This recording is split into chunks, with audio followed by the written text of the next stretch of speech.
Graça e paz, meus amados irmãos internautas do canal A Visão Além. Esse que vos fala é o pastor José Freire. Vamos à oração e à palavra do dia de hoje. Mas antes de nós entrarmos na oração e na palavra, os profetas, exemplos para os pregadores é o tema. Se inscreva no nosso canal, ative o sininho, deixe o seu like, compartilhe o nosso canal com mais pessoas, mas deixe aqui o seu like no nosso canal. Oremos ao nosso Deus no dia de hoje. Santíssimo Pai Celestial, aqui estamos mais uma vez reunidos, meu Deus, na Tua presença santa, para lhe render o louvor, para lhe render a adoração. Pai de amor, Pai de justiça, Pai de compaixão, queremos pedir perdão dos nossos pecados, pedir, ó Deus, perdão dos nossos erros, pedir, ó Deus, perdão das nossas faltas, porque o Senhor é bom e a Tua benignidade dura para sempre. O Senhor é santo, é magnífico, é glorioso, é o Deus da bênção, é o Deus dos milagres. Santíssimo, a oração é um privilégio que nós temos para nos reunir, glorificar, exaltar o Seu santíssimo nome. Pois na oração nós buscamos a face adorada do Senhor. Na oração nós nos revestimos do poder santo de Deus para vencermos o mundo, vencermos tudo aquilo que impede o agir de Deus. Pois o mundo que nós vivemos, a Bíblia diz que jaz do maligno, e por esse motivo, Pai, é necessário que nós tenhamos uma vida de oração, de entrega, uma conduta cristã realmente aprovada pelo Senhor. E esse privilégio que nós temos, a oração nos concede. Através da oração nós nos humilhamos perante a Sua face, reconhecemos os nossos erros, reconhecemos as nossas faltas, as nossas falhas, as nossas transgressões e as nossas iniquidades. Porque através da oração nos revestimos, buscamos poder, oramos em prol missões, apresentamos outras vidas, os que estão passando por situações difíceis. A oração é uma arma poderosa que a igreja tem para guerrear contra os demônios, guerrear contra as obras e as hostes malignas. A oração é uma arma poderosa. Arma essa que muitos estão deixando de usar por não compreender, por não entender, por não captar, Senhor. Mas eu te louvo porque a minha alma tem sede de Ti. Eu te louvo porque a minha alma tem fome, tem sede de justiça. A minha alma clama pelo Teu nome, e o Teu nome é santo. Teu nome é vivo. Teu nome é poder. Nesse instante, estão orando conosco os nossos irmãos inscritos aqui do canal Uma Visão Além. Estão orando também aqueles que pela primeira vez acessaram esse canal, aqueles que têm acesso a esse canal via o YouTube ou mesmo via o Instagram, ou as postagens do Face. Mas o objetivo é alcançarmos vidas, orar pelos enfermos, pelos que estão enfrentando grandes batalhas terríveis, apresentar os desempregados, os viciados, aqueles que estão acorrentados pelos demônios, porque nós sabemos que em Cristo há solução, em Cristo há perdão, em Cristo há cura, em Cristo nós conseguimos tudo. Senhor, quem sabe, tem alguém nesse instante de oração que acessou esse canal e se encontra desesperado, desesperada, sem saber o que fazer, a ponto de cometer uma loucura com a sua própria vida. Acalma esta alma, acalma este coração, esse espírito de desespero, esse espírito de depressão, de loucura, seja repreendido em nome de Jesus. Que esta pessoa tenha paz, tenha calma, sinta o desejo de viver, de olhar para o alvo, de olhar para Cristo, de olhar para o autor da nossa fé, olhar para aquele que tem poder para transformar vidas. Santíssimo, quem sabe eu estou orando agora e tem alguém derramando lágrimas, uma mãe, um pai, um parente mais próximo, um filho, um obreiro, um pastor, um missionário. Enfim, seja essa pessoa chorando na cidade, no campo, numas vielas, sem saber o que fazer mediante a sua luta, a sua tribulação. Mas a Bíblia diz que o Senhor é o socorro bem presente no momento da angústia. A Bíblia diz que o Senhor é o socorro presente no momento da minha dificuldade. A palavra diz: clama a mim, responder-te-ei e anunciar-te-ei coisas grandes e firmes que não sabes. Ó Deus poderoso, ó Deus do nosso pai Abraão, ó Deus de Isaque, filho de Abraão, ó Deus de Jacó, neto de Abraão e filho de Isaque, ó Deus da igreja. A Bíblia diz que o amor do Senhor é imensuravelmente grande, é incondicional. E a prova desse amor, diz a Bíblia, e Deus amou o mundo de uma maneira tão ímpar, tão significante, tão poderosa, que deu seu Filho para morrer em nosso lugar. Ó Deus tremendo, eu te apresento pessoas que estão precisando de socorro. O capitão Clodomar, lá da cidade de Curitiba, sua esposa Ângela, suas filhas Tainara, a Ketne, a Deise.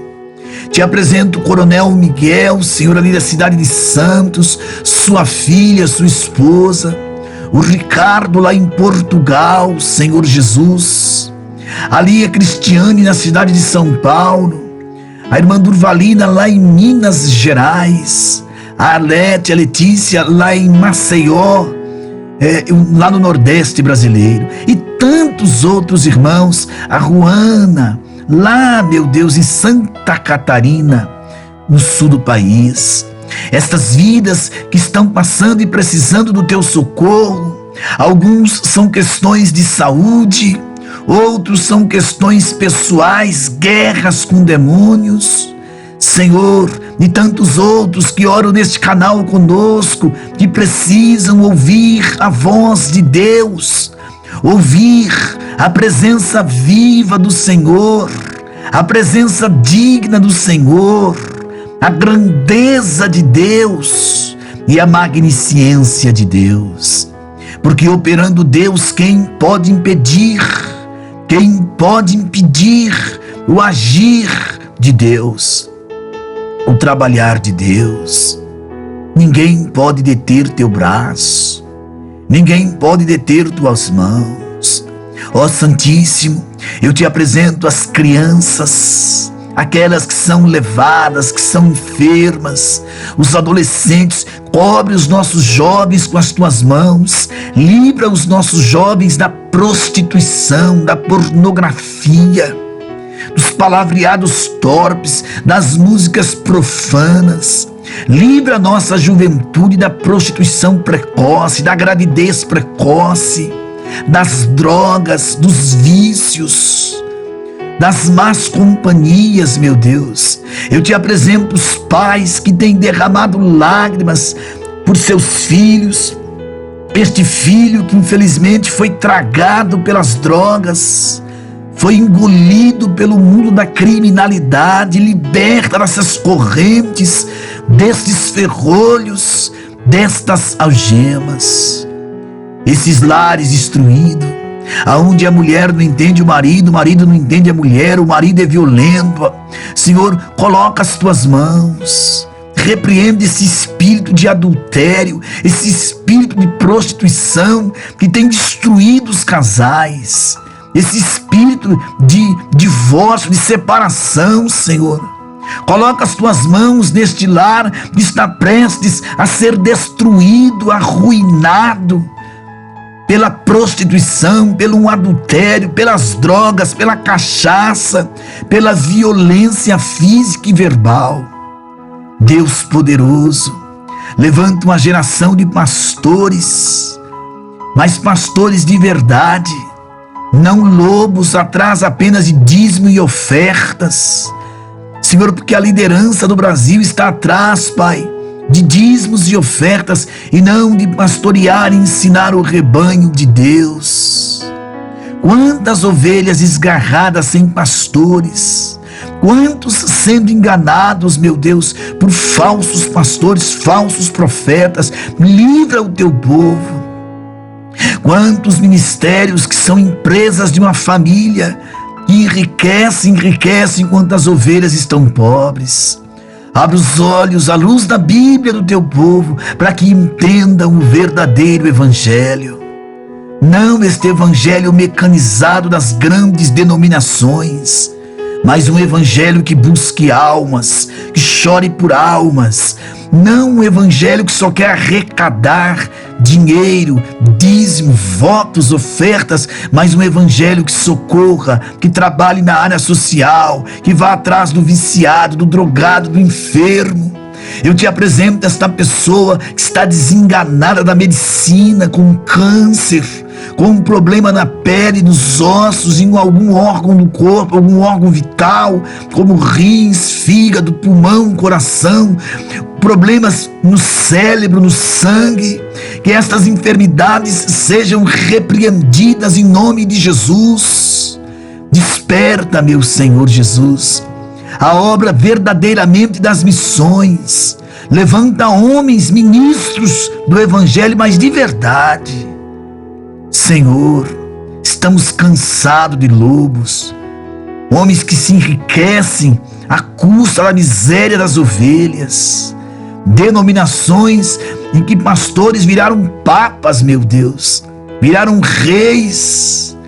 Senhor, isso não é evangelho. Vidas estão sofrendo. Desperta, levanta liderança, mas liderança como a de Cristo, liderança servil, liderança de exemplo, Pai. Ó Deus poderoso, olha o campo africano, asiático, o Oriente Médio, quantas almas perecendo, e a igreja só pensando em luxúria, só pensando em enriquecer os líderes, os pastores que são mais reis e empresários do que pastores. Oh Senhor, e almas descendo ao sepulcro, vidas descendo à sepultura. Olha para a nação de Israel, abençoa Israel, cobre o bichinho de Jacó com as tuas mãos.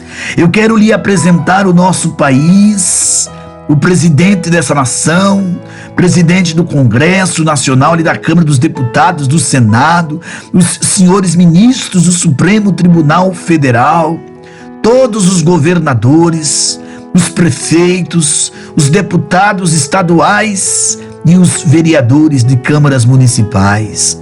Que esses homens possam olhar para os necessitados com um olhar de misericórdia. Socorre-nos, ó Deus. Senhor, que mais pessoas venham se inscrever. Acrescenta, Pai, mais pessoas aqui no canal para orar conosco, para nós trazermos uma palavra diária, uma oração diária, juntos orarmos, chorarmos e intercedermos por almas. É o nosso objetivo. Santíssimo, fica conosco, mas enxuga as lágrimas desta pessoa. Abre porta para esse que está desempregado, desesperado já, Senhor. Abre portas, socorre este que está passando por privação de pães. Olha essa despensa vazia desta casa. É o que eu e os nossos irmãos pedimos nesta oração, ó Pai, em o nome de Jesus. Amados irmãos internautas, vamos a uma palavra, mas antes da palavra, se inscreva no nosso canal, deixe o seu like, ative o sininho, tá bom, queridos? Vamos à palavra. Os profetas, exemplo para os pregadores, principalmente os pregadores de hoje. O texto é Tiago capítulo 5, verso 10. Meus irmãos, tomai por exemplo de aflição e paciência os profetas que falaram em nome do Senhor. Esse é o texto, Tiago capítulo 5, verso 10. Meus irmãos, tomai por exemplo de aflição e paciência os profetas que falaram em nome do Senhor.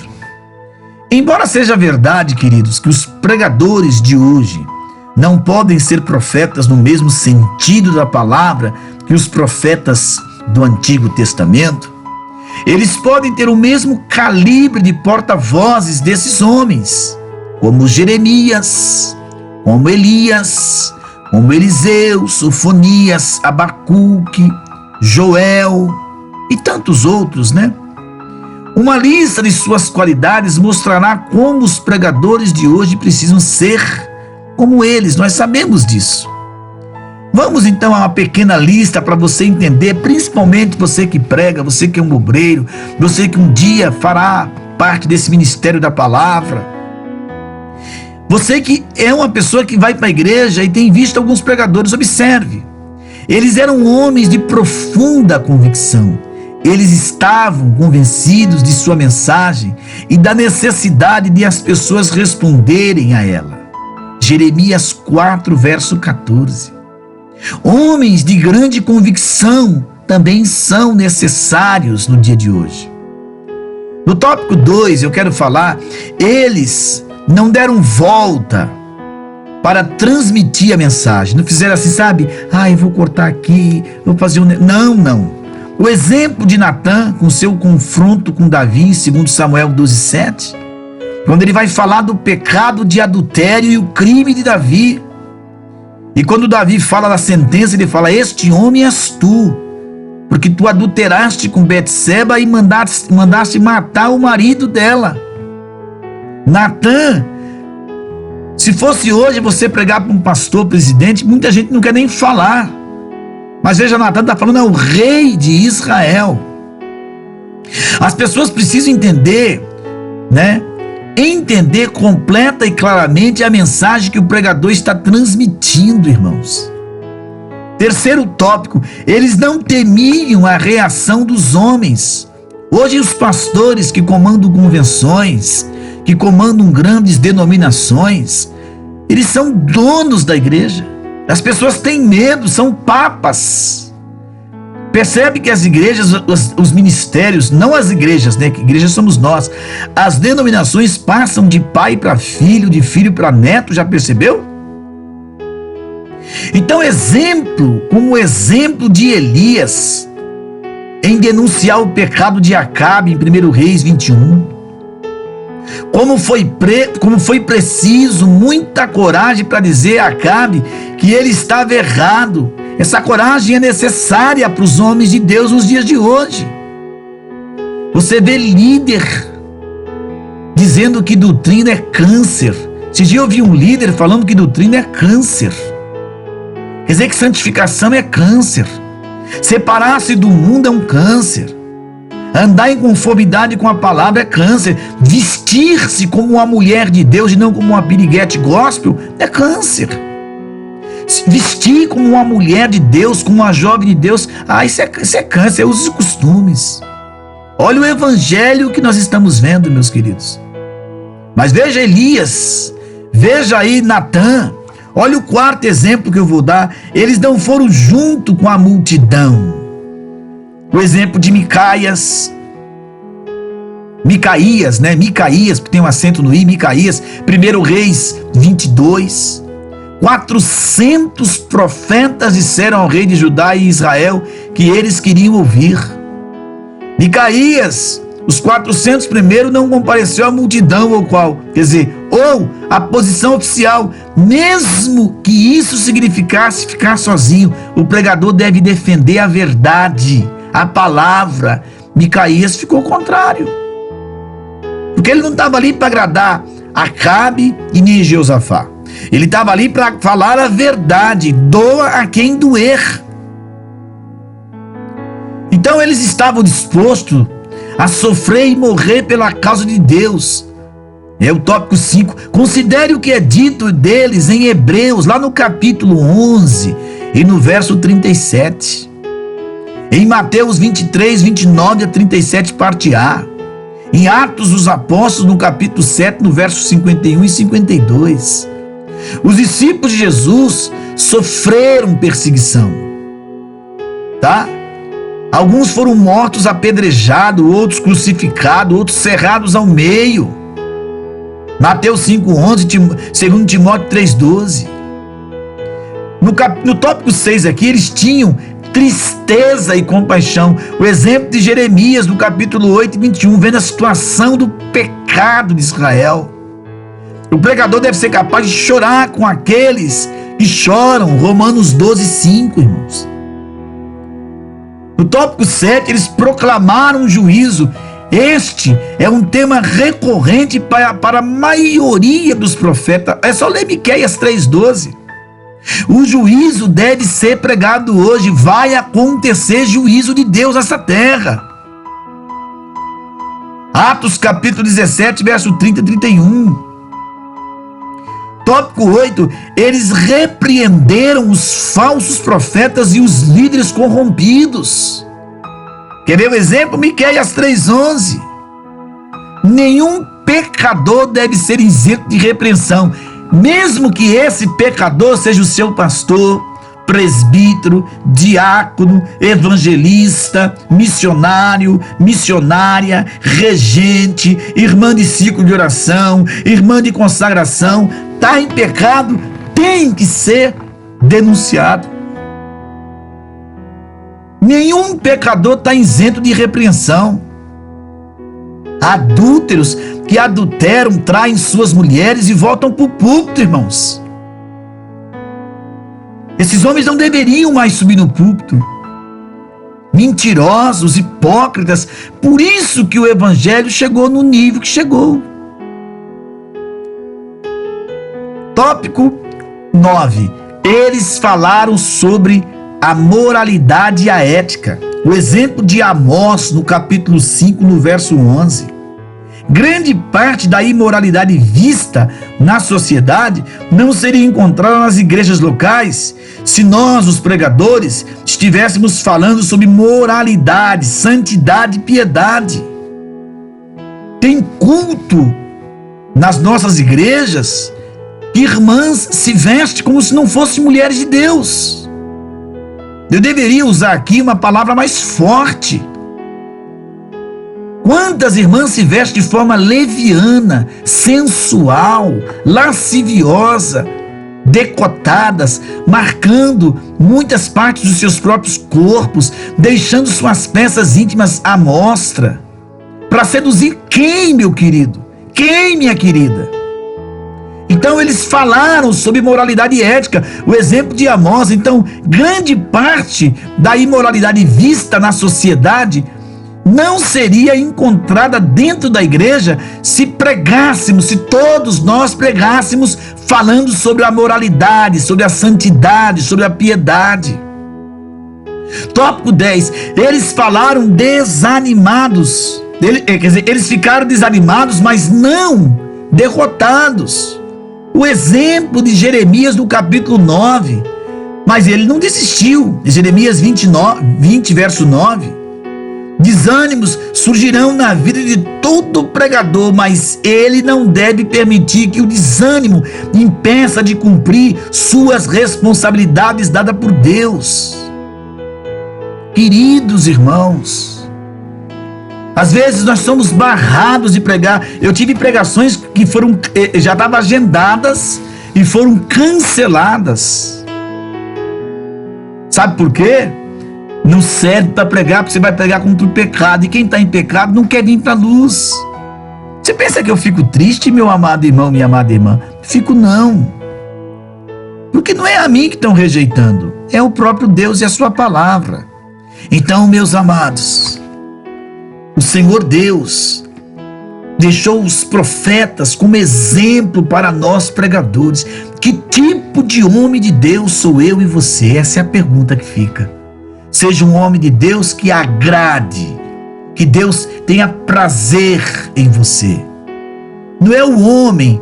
Ah, esse não serve, só prega duro. Não. Se agrade com o que Deus pensa de você. Faça a vontade de Deus.